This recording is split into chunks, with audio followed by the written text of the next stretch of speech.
മത്തായി 10:26. നിങ്ങൾ അവരെ ഭയപ്പെടേണ്ട, എന്തെന്നാൽ മറഞ്ഞിരിക്കുന്നതൊന്നും വെളിപ്പെടാതിരിക്കുകയില്ല, നിഗൂഢമായിരിക്കുന്നതൊന്നും അറിയപ്പെടാതിരിക്കുകയുമില്ല. ഇതൊരു വലിയ ബോധ്യമാണ്. ചില കാര്യങ്ങളൊക്കെ നമ്മൾ രഹസ്യമായി വെക്കും. മറഞ്ഞിരിക്കത്തക്ക വിധത്തിൽ അവയെ ഒളിപ്പിച്ചു വയ്ക്കും. മറഞ്ഞിരിക്കുന്നതൊന്നും വെളിപ്പെടാതിരിക്കില്ല. ഒരിക്കൽ ഈ മറയെല്ലാം ഭേദിച്ച് ഇത് പുറത്തു വരുമെന്നതാണ്.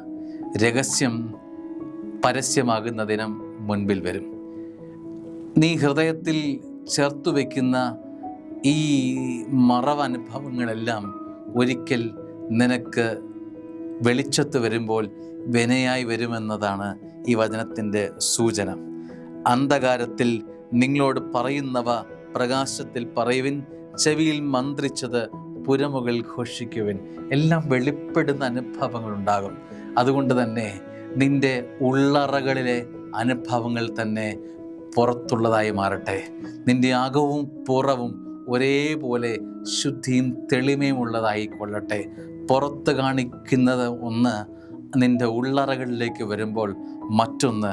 അങ്ങനെ ഒരു ജീവിതക്രമത്തിൻ്റെ ഉടമയാണോ നീ?